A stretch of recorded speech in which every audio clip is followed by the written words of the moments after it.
En tant que président délégué du MEDEF au niveau national, évidemment, moi notre organisation participe à ce grand débat parce que les entreprises sont citoyennes, parce que le MEDEF compte 173 000 entreprises dans ses rangs, dans tous les territoires, dans tous les secteurs d'activité, à toutes les tailles. Les entreprises créent la richesse, créent l'emploi, parfois malheureusement le détruisent. Et donc c'est important qu'on soit partie prenante dans ce débat, en espérant qu'au final, les conclusions de ce grand débat seront favorables globalement à notre pays. Je pense qu'on a un peu ouvert une boîte de Pandore. On voit qu'il y a des expressions, des récriminations, des propositions très diverses. Il faut essayer de trier là-dedans pour voir ce qui est raisonnable, ce qui est pratique, ce qui peut donner lieu à des solutions concrètes.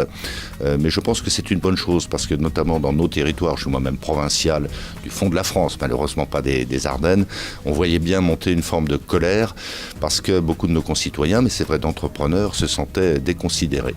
Le sujet principal, le sujet d'origine, c'est quoi? C'est le pouvoir d'achat, c'est le transport, c'est le logement, c'est le ras-le-bol fiscal. Et je précise qu'un certain nombre d'entrepreneurs, beaucoup d'entrepreneurs, des petits mais des grands aussi, vivent ce ras-le-bol fiscal.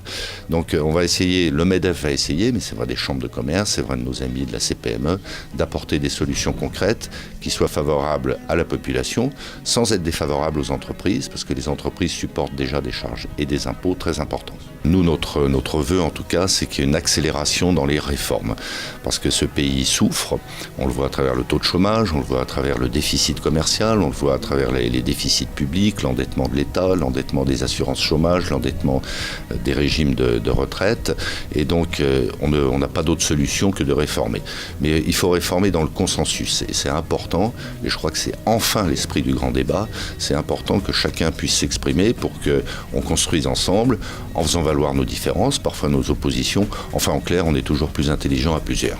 Alors nous, on va beaucoup focaliser sur les territoires et on va faire des propositions pour faciliter le logement, pour faciliter le transport. Je glisse au passage que les entreprises payent à hauteur de 10 milliards d'euros par an les transports collectifs.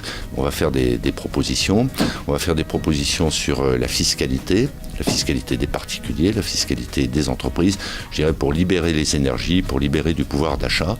Et puis on va faire des propositions aussi concernant l'ascenseur social, qui curieusement, pour l'instant, ne fait pas l'objet de réponse de la part de qui que ce soit, et qui est un vrai sujet. Il faut que nos jeunes en particulier ne se désespèrent pas et des perspectives à travers le travail, à travers l'entreprise, à travers les associations aussi, pour vivre mieux demain.